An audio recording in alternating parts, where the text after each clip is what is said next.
नमस्कार दर्शक बंधु शुभ सकाळ एबिस चैनल स्वागत जनाऊँगी आपण को। आज हूँ 20 तारीख शनिवार। आज मु आपण पाखक देश तथा विदेशर बछा बछा गुरुत्वपूर्ण खबरटी को नहीं आसी। जो खबर गुड़िक आपण जानिबा निहाती दरकार। वीडियोटी को शेष पर्यंत देखंतु। जदि यह चैनल को नुआ देखुचंती दयाकोरी सब्सक्राइब करी पाखरे थिबा बेल आइकन को दबाई दियंतु। तो डेरी न करी एबे खबर उपरे नजर पकांतु।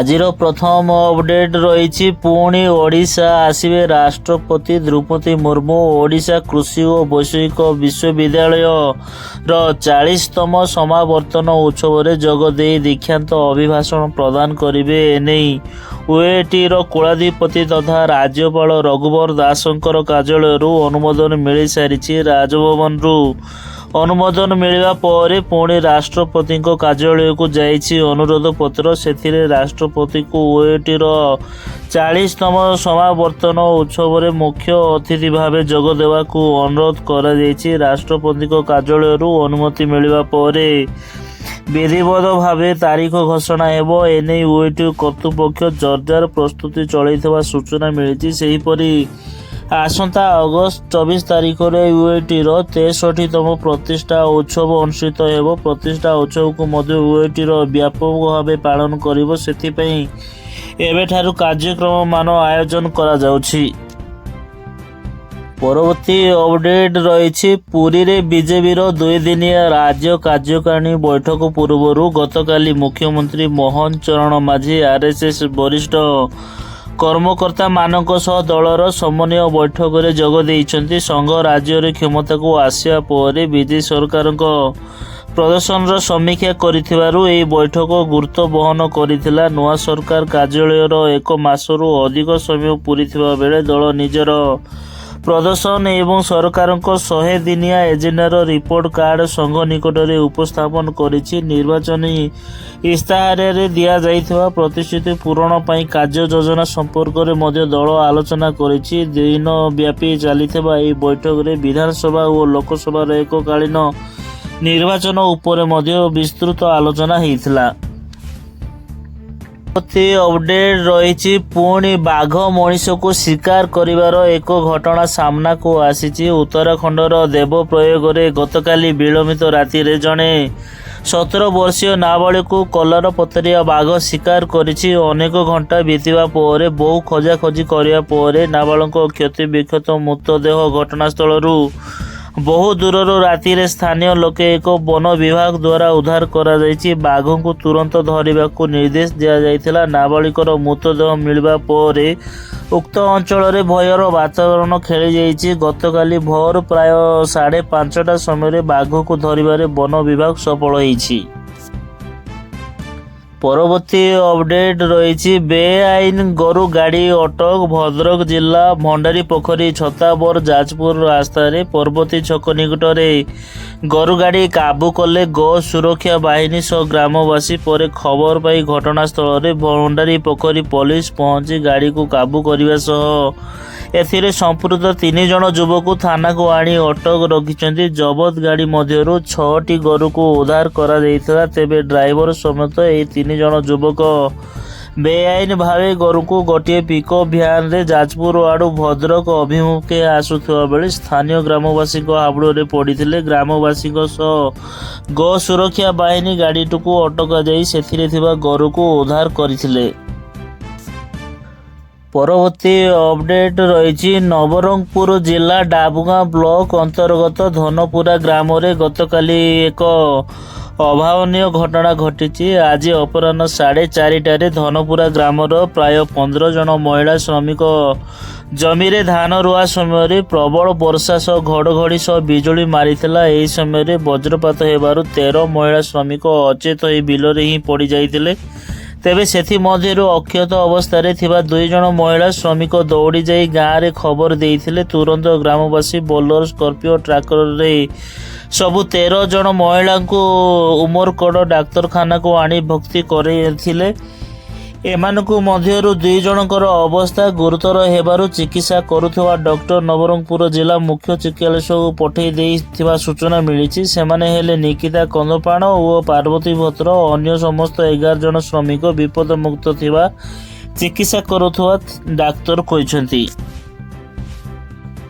ଅପଡେଟ୍ ରହିଛି। କୋରାପୁଟ ଜିଲ୍ଲା ବିଶାଖାପାଟଣା 26 ନମ୍ବର ଜାତୀୟ ରାଜପଥରେ ଆଜି ସକାଳେ ସଡ଼କ ଦୁର୍ଘଟଣା ଘଟିଛି। ଏକ ସିମେଣ୍ଟ ମିକ୍ସଚର ଟ୍ୟାଙ୍କର ଭାରସାମ୍ୟ ହରାଇ ରାସ୍ତା ଉପରେ ଓଲଟି ପଡ଼ିଛି। ଦୁର୍ଘଟଣାରେ ଡ୍ରାଇଭର ଓ ହେଲ୍ପରର କିଛି କ୍ଷତି ହୋଇନାହିଁ। ଟ୍ୟାଙ୍କରଟି ରାସ୍ତା ଉପରେ ଓଲଟି ପଡ଼ିବାରୁ ଗାଡ଼ି ଚଳାଚଳ ବାଧାପ୍ରାପ୍ତ ହୋଇଛି। ଉଭୟ ପାର୍ଶ୍ୱରେ ଶତାଧିକ ଗାଡ଼ି ମୋଟର ଅଟକି ରହିଛି। ଡ୍ରେନ୍ ସାହାଯ୍ୟରେ ଟ୍ୟାଙ୍କରଟି ଉଠାଇ ଗାଡ଼ି ଚଳାଚଳ ସ୍ୱାଭାବିକ କରିବାକୁ ଚେଷ୍ଟା କରାଯାଉଛି। କୋରାପୁଟ ଓ ସୁନାବେଡ଼ା ପୁଲିସ ସ୍ଥିତି ଉପରେ ନଜର ରଖିଛି। ସିମେଣ୍ଟ ମିକ୍ସଚର ଟ୍ୟାଙ୍କରଟି କୌଣସି କାମରେ ନିୟୋଜିତ ହେବାକୁ ଯାଉଥିଲା। ବିଶାଖାପାଟଣା 26 ନମ୍ବର ଜାତୀୟ ରାଜପଥରେ ଭାରସାମ୍ୟ ହରାଇ ଓଲଟି ପଡ଼ିଥିଲା।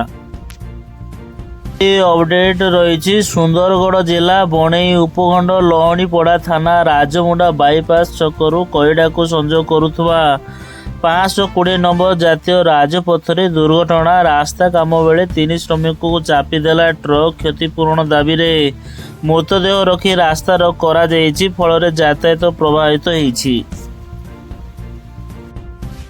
ପରବର୍ତ୍ତୀ ଅପଡେଟ୍ ରହିଛି। କେହି କ'ଣ କେବେ ପାଇଖାନା ଭିତରେ ରହିପାରେ? ଏତିକି ଦିନ ଆପଣ ଥରେ ଭାବିଲେ କେମିତି ଗୋଟେ 3 ଫୁଟିଆ ପାଇଖାନାରେ ରହୁଥିବେ, ବସୁଥିବେ, ଶୋଉଥିବେ ଲୋକେ। ହଁ, ଜୀବନ ତ କଟୁଛି। ଦେଖୁନାହାନ୍ତି କେମିତି ଶୋଇଛନ୍ତି ଏ ମହିଳା। ପାଇଖାନାରେ କଟୁଛି ଜୀବନ। ଦେଖନ୍ତୁ କେତେ ଛୋଟିଆ ଜାଗା। ଗୋଡ଼ ଜାକି ବସିବା ଛଡ଼ା ଗୋଡ଼ ଲମ୍ବେଇ ଶୋଇ ହେବନି। ହେଲେ ଏଠି ଜଣେ ମହିଳା କେମିତି ଜାକି ଜୁକି ହେଇ ଶୋଇଛନ୍ତି ଦେଖନ୍ତୁ। କ'ଣ ବା ଆଉ କରିବେ? ଏଇ ପାଇଖାନା ପରା ଏବେ ତାଙ୍କ ମୁଣ୍ଡ ଗୁଞ୍ଜିବାର ସାହାରା ପାଲଟିଛି। ଝଡ଼ ବର୍ଷା ଖରାରେ ଟିକେ ଆରାମ ଦେଉଛି ଏଇ 3 ଫୁଟିଆ ପାଇଖାନା। ଏଇ ପାଇଖାନା ନଥିଲେ ବୋଧ ହୁଏ ଆଜି କେଉଁ ଗଛ ତଳେ ରହିଥାନ୍ତେ ଏ ମହିଳା ଜଣକ। ସତରେ ୟାକୁ ଦେଖିଲେ ଭାରି ଦୁଃଖ ଲାଗୁଛି। ଜୀବନରେ ବଞ୍ଚିବାକୁ ହେଲେ ଲୋକମାନେ କେତେ ଯେ ସଂଘର୍ଷ କରୁଛନ୍ତି ତାହାର ଏକ ଜ୍ୱଳନ୍ତ ଉଦାହରଣ ଏଇ ପାଇଖାନା ହିଁ ତାଙ୍କର ବାସଗୃହ, ରୋଷେଇ ଘର, ସବୁକିଛି। ଆପଣ ଜାଣି ଆଶ୍ଚର୍ଯ୍ୟ ହେବେ ଯେ ଦିନେ ସେ କି ମାସେ କି ବର୍ଷେ ନୁହେଁ, ଆଜକୁ 3 ବର୍ଷ ହେବ ସ୍ୱାମୀ ସ୍ତ୍ରୀ 2 ଜଣ ରହୁଛନ୍ତି ଏଇ 3 ଫୁଟିଆ ପାଇଖାନା ଭିତରେ। ପରବର୍ତ୍ତୀ ଅପଡେଟ୍ ରହିଛି। ଆଜିକାଲି ପାକିସ୍ତାନ ଗୁରୁତର ଆର୍ଥିକ ସଙ୍କଟ ଦେଇ ଗତି କରୁଛି। ଚାଇନାର ଋଣ ଭାରରେ ଦେଶର ଅର୍ଥନୀତି ପୋତି ହୋଇଯାଉଛି ଓ ଆଶ୍ୱସ୍ତି ପାଇବା ପାଇଁ ସରକାର ଆନ୍ତର୍ଜାତୀୟ ମୁଦ୍ରା ପାଣ୍ଠିକୁ ଅନୁରୋଧ କରିବାକୁ ପଡ଼ିଛି। ତେବେ IMFର ସର୍ତ୍ତ ଏତେ କଷ୍ଟସାଧ୍ୟ ଯେ ଏହାକୁ ଗ୍ରହଣ କରିବା ସରକାରକୁ ବହୁତ କଷ୍ଟସାଧ୍ୟ ହୋଇଛି।